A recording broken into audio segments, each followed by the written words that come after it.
मणिपुर हिंसा के विरोध में कांग्रेस और विपक्ष के अविश्वास प्रस्ताव पर बहस के दौरान केंद्रीय मंत्री ज्योतिरादित्य सिंधिया का भाषण आज भी सियासी गलियारों में चर्चा का विषय बना हुआ है। राहुल गांधी के पुराने दोस्त सिंधिया के भाषण को लोग सोशल मीडिया पर जमकर शेयर कर रहे हैं। मॉनसून सत्र के दौरान अविश्वास प्रस्ताव पर चर्चा के आखिरी दिन राहुल गांधी के पुराने दोस्त और अब केंद्र की बीजेपी सरकार में मंत्री ज्योतिरादित्य सिंधिया ने मणिपुर को लेकर विपक्ष को जमकर खरी खोटी सुनाई थी। मणिपुर हिंसा को लेकर पीएम मोदी की चुप्पी पर निशाना साधने वाली कांग्रेस पार्टी को जवाब देते हुए सिंधिया ने कहा कि ये लोग मौन व्रत की बात करते हैं। मैं इनसे पूछना चाहता हूं कि 1993 में मणिपुर की जातीय हिंसा में 750 लोगों की जान चली गई थी। तब तत्कालीन पीएम नरसिम्हा राव ने सदन के अंदर मौन व्रत क्यों धारण किया था? 2011 में जब 100 दिन से ज्यादा वक्त तक नाकाबंदी चली तो पीएम मनमोहन सिंह क्यों चुप रहे थे? ये अगर दोगली राजनीति नहीं है तो क्या है?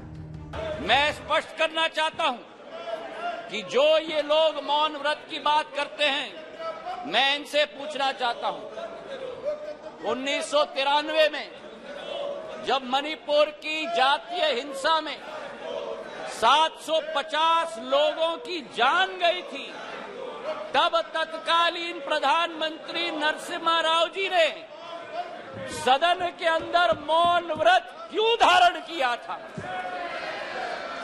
इसका जवाब ये दें।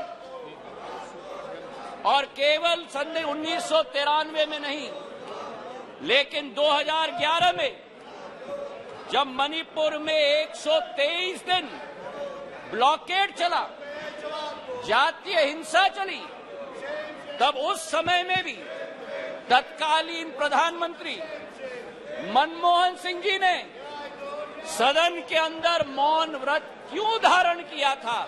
इसका उत्तर भी ये लोग दें। तो सभापति महोदय, मैं आपसे पूछना चाहता हूं कि ये अगर दोगली राजनीति नहीं है, ये अगर पॉलिटिक्स ऑफ कन्वीनियंस नहीं है, तो क्या है? मैं पूछना चाहता हूं। ज्योतिरादित्य सिंधिया यही नहीं रुके, उन्होंने अपने पुराने दोस्त कांग्रेस नेता राहुल गांधी पर भी हमला बोला। सिंधिया ने राहुल के भाषण का जिक्र करते हुए कहा, हमारी कोशिश रहती है कि हम संसद में कभी भी निजी आरोप न लगाएं। हमें व्यक्तिगत आरोप कभी नहीं लगाना चाहिए, लेकिन जो आरोप कल इस सदन में लगाए गए उन्हें सुनकर मुझे दुख हुआ जब राहुल गांधी ने सदन में कहा कि प्रधानमंत्री के लिए मणिपुर हिंदुस्तान का भाग नहीं है।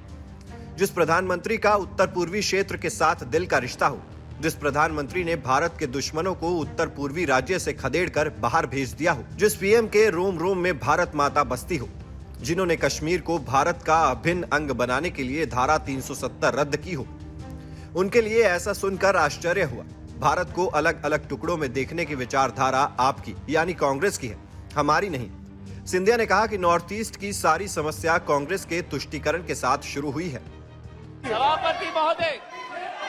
सभापति महोदय, नॉर्थ ईस्ट की सारी समस्या कांग्रेस की तुष्टीकरण की राजनीति के साथ शुरुआत हुई, जब उनको अपनी फायदा नॉर्थ ईस्ट में विदेशी घुसपैठियों को अंदर लेकर उनको नागरिकता देने की कावियात की शुरुआत और शरण और पहचान देने की कावियात की शुरुआत हुई। चार्जशीट सभापति महोदय बड़ी लंबी है।